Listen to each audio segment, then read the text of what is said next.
एकदम से क्वेश्चंस पे जंप करोगे, बहुत सारे बच्चे ऐसे होते हैं जो PYQ लेते हैं और PYQ को पहले सॉल्व करने लगते हैं। तो भाई अगर तुम शुरू से ही PYQ सॉल्व करोगे तुमसे होगा ही नहीं, तुम और डीमोटिवेट हो जाओगे कि तुम्हें नहीं आ रहा है। पहले अगर आप टॉपिक कवर करोगे, उस चीज़ को सीखोगे कि ह्यूमन फिगर कैसे बनाते हैं, पोर्ट्रेट कैसे बनाते हैं, पर्सपेक्टिव कैसे बनाते हैं, किस तरीके से चीज़ों को करते हैं, फिर जब आप आओगे ना, फिर जब आप सॉल्व करोगे PYQ, फिर जब आप डिज़ाइन क्वेश्चन पे जाओगे, तब जाके तुम्हें समझ में आएगा, कॉन्फिडेंस भी आएगा, ड्रॉ भी कर पाओगे। Hi guys, welcome back to sketch school of art and creativity. ये वीडियो आपके लिए है अगर आप नाटा एग्जाम की प्रिपरेशन कर रहे हो 2027 के लिए। नाटा एग्जाम में ड्राइंग पार्ट का बहुत इंपॉर्टेंट रोल है। प्रॉपर 40% वेटेज जो है वो ड्राइंग पार्ट का है, तो ऑब्वियसली ड्राइंग पार्ट बहुत इंपॉर्टेंट है। आज की वीडियो में हम नाटा एग्जाम के ड्राइंग पार्ट के सिलेबस की बात करने वाले हैं। क्या क्या चीज़ें आपको पढ़ना है, कौन सी चीज़ें बहुत इंपॉर्टेंट है, कौन सी चीज़ें बेसिक कवर करनी है, इन सब को मैं डिटेल में बताने वाली हूँ। तो बहुत इंपॉर्टेंट वीडियो है। तो without much introduction, let's start the video.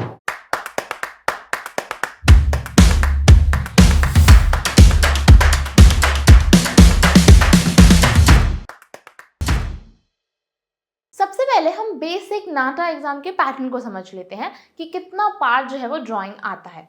तो देखो गाइस, जो नाटा एग्जाम है वो टोटल आपका होता है 200 मार्क्स का, ठीक है, और आपको उसके लिए मिलते हैं 180 मिनट्स।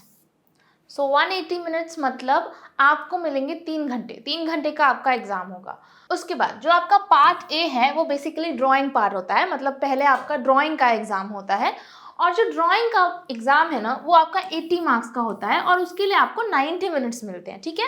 तो मेन ड्राइंग जो है वो 80 मार्क्स का है, तो अब तुम समझ गए कि 40% वेटेज आपका जो है वो ड्राइंग का है, ठीक है, ओके। एंड 90 मिनट्स आपको उसके लिए मिलेंगे, मतलब 1 आवर और 30 मिनट आपको मिलेंगे, उसमें आपको क्वेश्चन सॉल्व करने हैं, ठीक है। और जो पार्ट बी है वो एप्टीट्यूड है जो कि 120 मार्क्स का होता है और उसके लिए भी आपको 90 मिनट्स मिलते हैं, ठीक है, ओके। तो अब देखो, अब तुमने बेसिक समझ लिया कि कितना जो वेटेज है वो नाटा एग्जाम में ड्राइंग पार्ट का है। तो 40% वेटेज मतलब बहुत ज़्यादा वेटेज, ओके। तो मतलब बहुत ज़्यादा अच्छे से आपको प्रिपेयर करना पड़ेगा, ओके, अगर नाटा क्रैक करना है तो। आगे बढ़ते हैं। तो जो नाटा एग्जाम में 80 मार्क्स का ड्राइंग पेपर होता है उसमें 3 क्वेश्चंस होते हैं, जिसमें कि आपका A1 क्वेश्चन जो कि कलर एंड कॉम्पोजिशन, मतलब वो आपको ऐसा क्वेश्चन देंगे जिसमें कि आपको ड्रॉ करना होगा और कलर करना होगा। मेनली ये डिज़ाइन क्वेश्चन होता है कि आपको कुछ डिज़ाइन करने के लिए दिया जाता है, ठीक है। तो 25 मार्क्स का आपका डिज़ाइन क्वेश्चन हो गया। फिर उसके बाद A2 क्वेश्चन में आपको composition and sketching, black and white बनाना होता है, ठीक है। तो यहाँ पे मेनली आपको पर्सपेक्टिव स्केचिंग बेस्ड क्वेश्चन आते हैं, मेनली 3D कॉम्पोजिशन आता है, कभी कभी कुछ और आ जाता है, ठीक है, ओके। उसके बाद आता है आपका A3 क्वेश्चन जो कि है आपका 3D मॉडलिंग का। तो इसमें वो तुम्हें कुछ शेप्स देंगे, फॉर्म के शेप्स देंगे और उससे तुम्हें मॉडल क्रिएट करना होगा, जो भी टॉपिक आपको मिलेगा एग्जाम में उस पर, ठीक है। तो सबसे ज़्यादा वेटेज जो है वो इसी पार्ट का है, 30 मार्क्स का, ठीक है। तो मॉडलिंग आपका 30 मार्क्स का आता है, बाकी जो आपके 2 क्वेश्चन हैं वो 25 मार्क्स के आते हैं, ठीक है, ओके। तो जो मेन जिसमें आपको ड्राइंग बनाना होगा वो आपका हो गया 50 मार्क्स का, ठीक है। लेकिन यहाँ पर भी क्रिएटिविटी का रोल है ही, क्योंकि आपको चीज़ों को ज्वाइन करना है, स्कल्पचर टाइप समथिंग बनाना है, और वो भी प्रॉपर डिज़ाइन प्रिंसिपल्स का यूज़ करके। तो ये भी ड्राइंग पार्ट का ही पार्ट है, बट थोड़ा सा डिफरेंटली आप इसे प्रिपेयर करते हैं, ठीक है। तो पहले हम इसकी बात करेंगे कि आपको इसमें और इसमें A1 और A2 में क्या कवर करना है, फिर लास्ट में मैं 3D मॉडल का बताऊंगी, ओके। देखो, अभी हमने ये देखा कि 3 टाइप के क्वेश्चन आते हैं, डिज़ाइन क्वेश्चन, और उसके अलावा सेकंड जो है वो आपको black and white composition, and third 3D model. तो अब इन पार्ट में कौन कौन से क्वेश्चन मेनली वो पूछते हैं, हम इसकी बात करते हैं।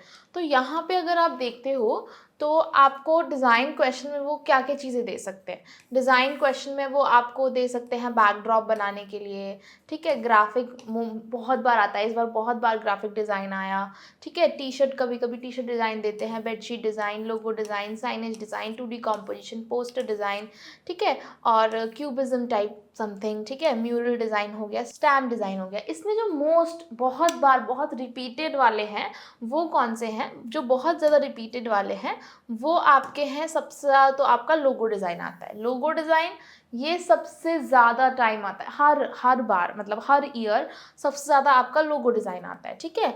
और उसके अलावा 2D कॉम्पोजिशन, 2D कॉम्पोजिशन भी बहुत रिपीट होता है, बहुत ज़्यादा, ठीक है। साइनस डिज़ाइन और साथ में ही आपका ग्राफिक डिज़ाइन, ये जो 4 है ये बहुत इंपॉर्टेंट है। उसके अलावा आते हैं, बट ऐसे फ्रीक्वेंटली नहीं कि बहुत रिपीट होते हैं, ये जो 4 टॉपिक है वो बहुत रिपीट होते हैं डिज़ाइन क्वेश्चंस में, ठीक है। तो ये 4 तो करने ही करने हैं, लेकिन देखो इन सबको करने के लिए ना पहले तुम्हें कुछ टॉपिक्स कवर करने होंगे, फिर तुम इन सबको कर सकते हो।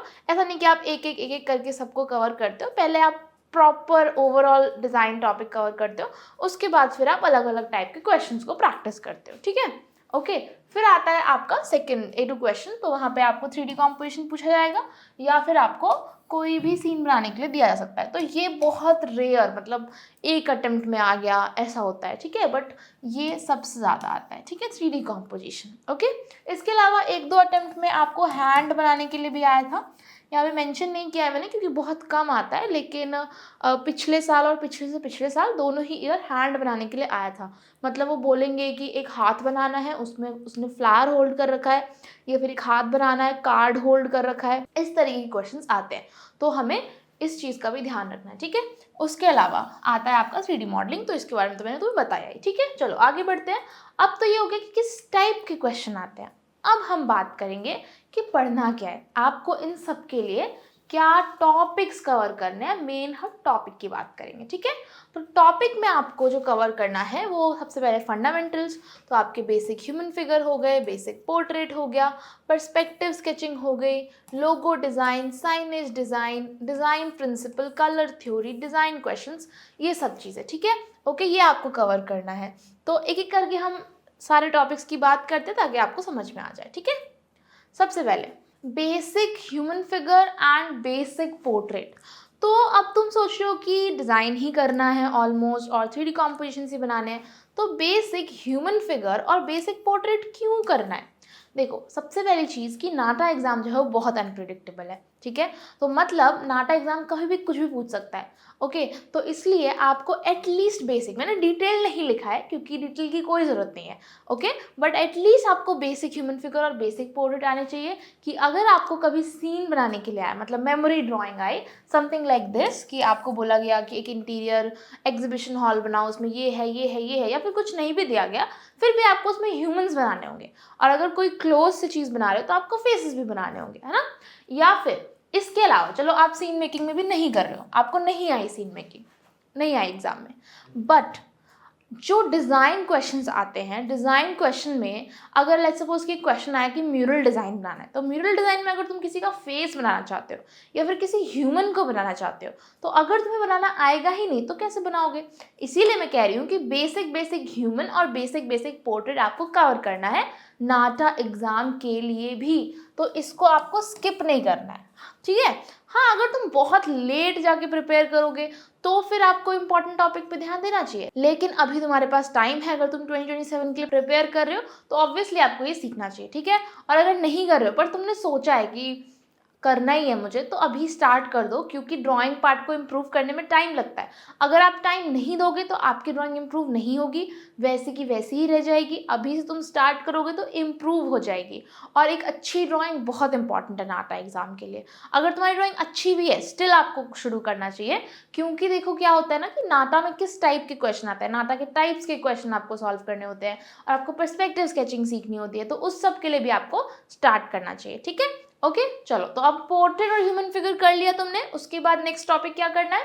नेक्स्ट टॉपिक जो है आपका वो है पर्सपेक्टिव स्केचिंग। पर्सपेक्टिव स्केचिंग में सबसे पहले आप 3D कॉम्पोजिशन कर सकते हो, ठीक है। 3D कॉम्पोजिशन में क्या 1 पॉइंट पर्सपेक्टिव, ठीक है, 2 पॉइंट पर्सपेक्टिव, ऑब्जेक्ट को साथ में बनाना, जैसे कि यहाँ पे आप देख सकते हो कि इस तरीके का कुछ 3D स्कल्पचर टाइप बनाया गया है। कई बार स्कल्पचर आता है तो स्कल्पचर भी 3D कॉम्पोजिशन का ही पार्ट है, आपको इस तरीके का बनाना सीखना पड़ेगा, ठीक है। उसके अलावा आप ये देख सकते हो कि फूड प्लेट बनाई गई है, या फिर यहाँ पे भी फूड प्लेट बनाई गई है, यहाँ पे कुछ ऑब्जेक्ट्स बनाए गए हैं, तो ये चीज़ आपको सीखनी है, ठीक है। तो ये किस चीज़ का पार्ट है, पर्सपेक्टिव का। पर्सपेक्टिव स्केचिंग आपको सीखनी है। पर्सपेक्टिव स्केचिंग में ही दोनों चीज़ें आ जाती हैं, 3D कॉम्पोजिशन भी, और अगर आप प्रॉपर कोई इंटीरियर या एक्सटीरियर स्केच बनाना चाहते हो वो भी। मतलब मेन पर्सपेक्टिव का मतलब क्या होता है? मेन पर्सपेक्टिव का मतलब ये होता है कि आप जो भी अपने माइंड में सोच रहे हो, चाहे वो ऑब्जेक्ट्स हैं, चाहे वो एक मेमोरी ड्राइंग है, वो चीज़ें आप बना पाते हो, ठीक है? तो बहुत ही इंपॉर्टेंट है 3D कॉम्पोजिशन कवर करना। 3D कॉम्पोजिशन में एक और चीज़ है शैडो फॉर्मेशन। शैडो फॉर्मेशन अगर नहीं बनाओगे तो फिर नहीं चलेगा, ठीक है? यहाँ पे आप देख सकते हो कि ये बैट की शैडो बनाई गई है, इन सब चीज़ों की शैडो बनाई गई है। तो जो 3D कॉम्पोजिशन वाला क्वेश्चन होता है ना, उसमें आपको शैडो भी बनानी होती है, लाइट एंड शैडो शो करनी होती है। तो 3D कॉम्पोजिशन के साथ साथ ही आप शैडो फॉर्मेशन भी करोगे, ठीक है? और साथ में ही लाइट एंड शैडो इफेक्ट की शेडिंग कैसे करनी है ना? जैसे आप यहाँ पे शेडिंग देख सकते हो, यहाँ पे शेडिंग देख सकते हो, ग्रेफाइट शेडिंग किस तरीके से करनी है, ओके? किस तरीके से लाइट एंड शैडो इफेक्ट देना है, वो सारी चीज़ें आपको करनी पड़ेंगी, वरना तुम्हारा स्केच अच्छा नहीं लगेगा, ठीक है? 3D कॉम्पोजिशन में शैडो बहुत इंपॉर्टेंट है, लाइट एंड शैडो इफेक्ट बहुत इंपॉर्टेंट है, ठीक है? प्रेजेंटेशन बहुत इंपॉर्टेंट है, तो ये करना ही करना है, ओके? चलो आगे बढ़ते हैं। नाउ उसके अलावा नेक्स्ट सीन मेकिंग। तो सीन मेकिंग आप बेसिक कर सकते हो। 3D कॉम्पोजिशन जितना डिटेल में करना है उतना सीन मेकिंग नहीं करना, क्योंकि सीन मेकिंग मोस्टली नहीं आते है ना। तो अगर तुम सीन मेकिंग करोगे तो तुम्हें म्यूरल डिज़ाइन में बेनिफिट होगा, डिज़ाइन क्वेश्चन में बेनिफिट होगा, और अगर तुम्हारे एग्जाम में बाय चांस सीन मेकिंग आया तो उसमें भी होगा, ठीक है? लास्ट टू लास्ट ईयर भी एक क्वेश्चन आया था, और अभी जो 2026 में हुआ था उसमें भी एक क्वेश्चन, मतलब पूरे अटेम्प्ट में एक अटेम्प्ट में सीन मेकिंग का क्वेश्चन आया था। तो ऑब्वियसली बाय चांस तुम्हारे में ही आ जाए, इसलिए सीन मेकिंग आपको कवर करनी है, इंडोर आउटडोर, ठीक है? बेसिक बेसिक सीन्स आपको बनाने आने चाहिए, ठीक है? ओके, पर्सपेक्टिव स्केचिंग कवर करने के बाद नेक्स्ट आपका सारे बेसिक, देखो तुम्हारे टॉपिक हो चुके हैं, portrait, human figure, 3D composition, ये जो पर्सपेक्टिव वाला पार्ट है वो सब आपका कवर हो चुका है, मतलब आप बना सकते हो खुद से, ठीक है? तो उसके बाद आपको फिर जाना है डिज़ाइन, कि कैसे अच्छी चीज़ें डिज़ाइन होंगी, किस तरीके से डिज़ाइन क्वेश्चंस को सॉल्व करना है, इन सब चीज़ों पे फिर आप जाओगे, है ना? अगर आप एकदम से क्वेश्चंस पे जंप करोगे, बहुत सारे बच्चे ऐसे होते हैं जो PYQ लेते हैं और PYQ को पहले सॉल्व करने लगते हैं। तो भाई अगर तुम शुरू से ही PYQ सॉल्व करोगे तुमसे होगा ही नहीं, तुम और डीमोटिवेट हो जाओगे कि तुम्हें नहीं आ रहा है।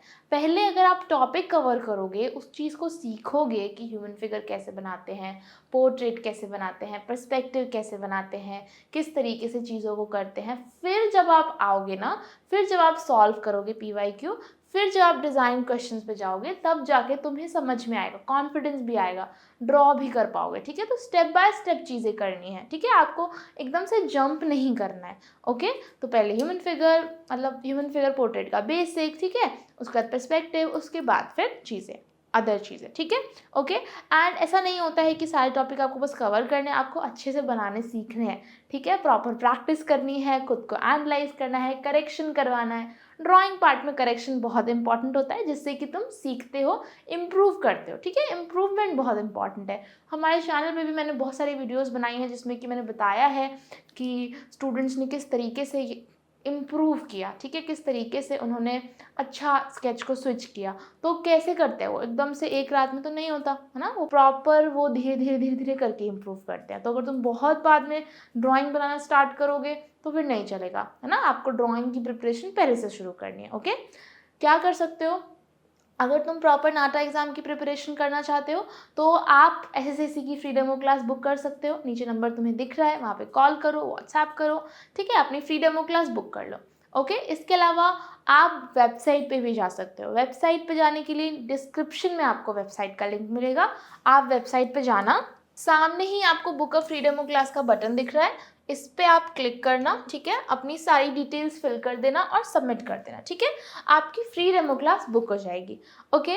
और बाकी तुम्हें अदर सेक्शंस एक्सप्लोर करने हैं, आप एक्सप्लोर कर सकते हो, कोर्सेज, रिजल्ट, स्टूडेंट वर्क, सारे सेक्शंस आप एक्सप्लोर कर सकते हो। जब आप रिजल्ट सेक्शन में जाओगे तो आप वहाँ पे हमारा JEE आर्क और नाटा दोनों का ही डिटेल्ड रिजल्ट देख सकते हो, लास्ट ईयर का, लास्ट टू लास्ट ईयर का, सारे ईयर्स का आप डिटेल रिजल्ट देख सकते हो यहाँ पे, ठीक है? ओके?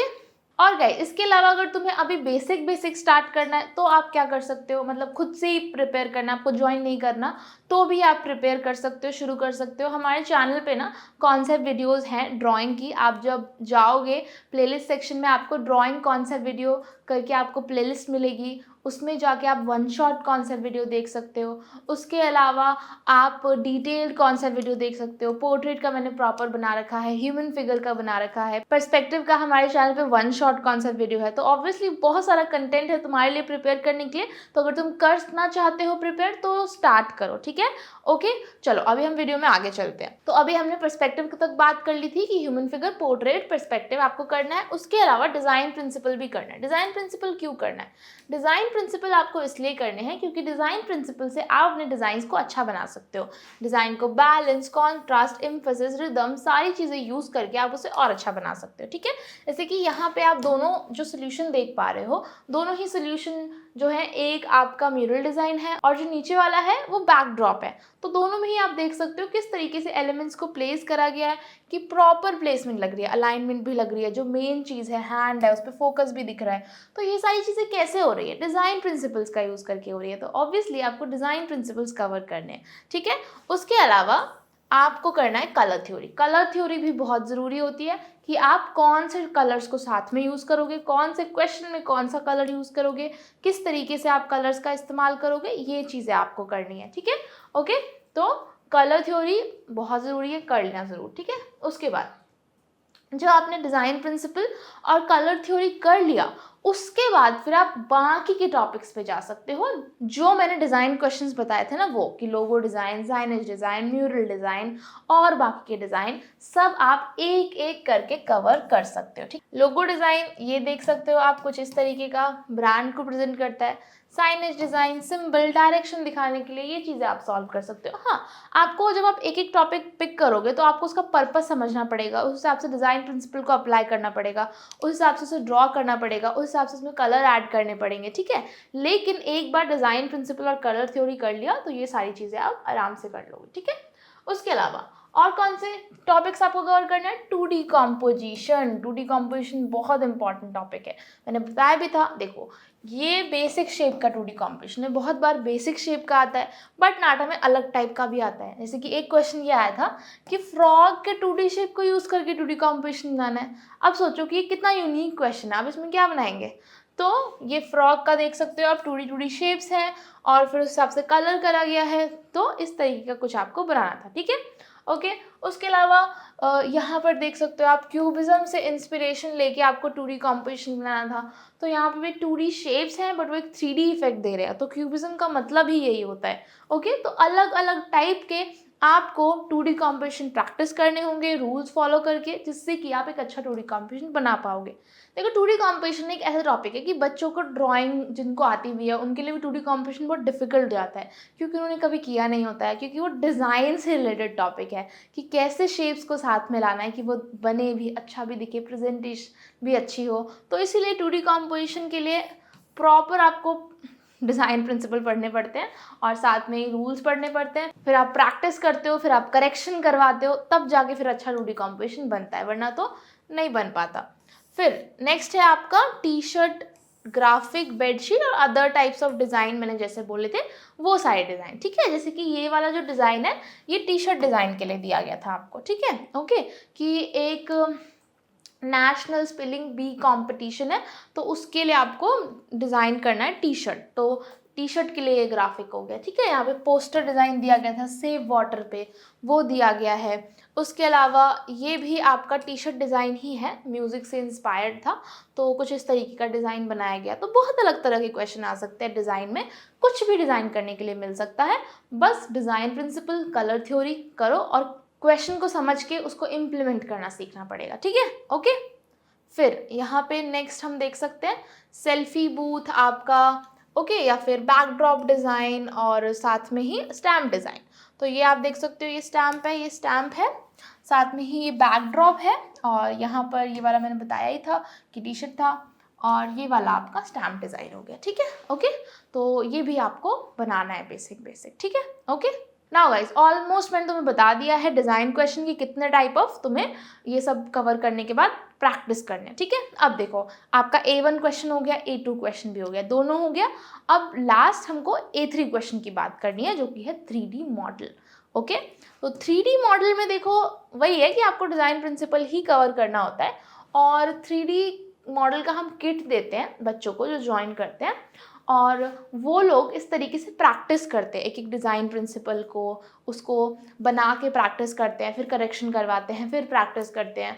तो जितने भी टाइप ऑफ क्वेश्चन होते हैं ना वो उनके ऑलमोस्ट कवर हो जाते हैं। तो 3D मॉडल वो आराम से कर लेते हैं, क्योंकि 3D मॉडल के बहुत डिफरेंट टाइप ऑफ क्वेश्चन नहीं आते हैं, बहुत बेसिक रिपीटेड क्वेश्चंस आते हैं और जो कि ऑलमोस्ट सबने प्रैक्टिस करा ही होता है। तो लेकिन इसके लिए इसको प्रैक्टिस करना एक बार ही बहुत इंपॉर्टेंट है, पेस्ट करके देखना कि आप टॉपिक के हिसाब से कर पा रहे हो कि नहीं, ठीक है, किस तरीके से आप बना रहे हो, क्या वो क्वेश्चन के हिसाब से ठीक है भी कि नहीं। तो ये सारी चीज़ें किट को यूज़ करके सीखने पड़ेगा आपको, ठीक है। लेकिन अगर तुम खुद से ही करना चाहते हो तो फिर आपको देखना पड़ेगा कि आप इस क्वेश्चन को कैसे प्रैक्टिस करोगे, जुगाड़ करना पड़ेगा, ठीक है, ओके। तो देखना तुम कि तुम किस तरीके से कर सकते हो। लेकिन जो बच्चे ज्वाइन करते हैं उनको हम लोग देते हैं एक किट, तो उसमें बहुत सारे शेप्स होते हैं जिसको कि वो मल्टीपल टाइम यूज़ कर सकते हैं, बहुत सारी प्रैक्टिस कर सकते हैं और उसे बार बार मतलब प्रैक्टिस करके चेकिंग करवा सकते हैं। तो उनके लिए ईजी हो जाता है ये 3D मॉडल का क्वेश्चन जो है उसे कवर करना, ठीक है, ओके। तो एक बार फटाफट से रिकैप कर लेते हैं कि क्या क्या चीज़ें मैंने तुम्हें बताई कवर करने के लिए। Basic portrait, basic human figure, ठीक है, पर्सपेक्टिव स्केचिंग जिसमें कि 3D कॉम्पोजिशन और सीन मेकिंग दोनों आता है, ठीक है, और 3D कॉम्पोजिशन के साथ साथ शैडो मेकिंग भी, ठीक है, लाइट एंड शैडो इफेक्ट ये, ओके। उसके बाद नेक्स्ट आपका डिज़ाइन प्रिंसिपल और कलर थ्योरी, जिससे कि आप सारे के सारे डिज़ाइन क्वेश्चन सॉल्व करोगे, ओके। एंड फिर लास्टली आपको 3D मॉडल भी करना है, ओके।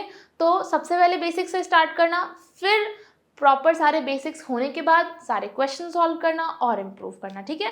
तो मतलब ये लंबा प्रोसेस है, आप एक ही मंथ में सब तो नहीं करोगे, धीरे धीरे करके स्टार्ट करो, उसके बाद कवर करते चले जाओ, ठीक है। कोई प्रेशर लेने की ज़रूरत नहीं है, अगर तुम अभी स्टार्ट करोगे तो तुम्हें बिल्कुल भी कोई प्रेशर नहीं होगा, धीरे धीरे करके आप सारी चीज़ें कवर कर सकते हो और तुम्हें बिल्कुल भी ज़्यादा फील भी नहीं होगा कि बहुत ज़्यादा बर्डन हो रहा है मेरे पे, है ना। आप सिंपल ड्राइंग सीखने की तरह उसको प्रैक्टिस कर सकते हो, ओके। लेकिन तुम जितना बाद में स्टार्ट करोगे उतना तुमको बटन लगेगा, ओके। तो अगर स्टार्ट करना है तो कोशिश करो, जाके वीडियोस देखो प्रैक्टिस करो, कुछ ड्रॉ करके देखो, और अगर प्रॉपर प्रिपेयर करना है तो डेमो क्लास बुक कर लो, ठीक है। डेमो क्लास बुक करने के लिए मैंने तुम्हें बताया है कि आप नंबर पे कॉल व्हाट्सएप करके या फिर वेबसाइट से बुक कर सकते हो डेमो क्लास, ओके। बाकी आई होप कि तुम्हें वीडियो समझ में आई है। तो अगर तुम्हें अच्छी लगी है वीडियो तो वीडियो को लाइक करो, चैनल को सब्सक्राइब ज़रूर करो, और कोई डाउट है तो कमेंट सेक्शन में लिखना, ठीक है, ओके। अभी हम मिलेंगे नेक्स्ट वीडियो में नए टॉपिक के साथ। तुम्हें किस चीज़ पे वीडियो चाहिए ये भी तुम मुझे कमेंट सेक्शन में लिख के बता सकते हो, ओके। तो चलो अभी नेक्स्ट वीडियो में मिलेंगे, तब तक के लिए बाय।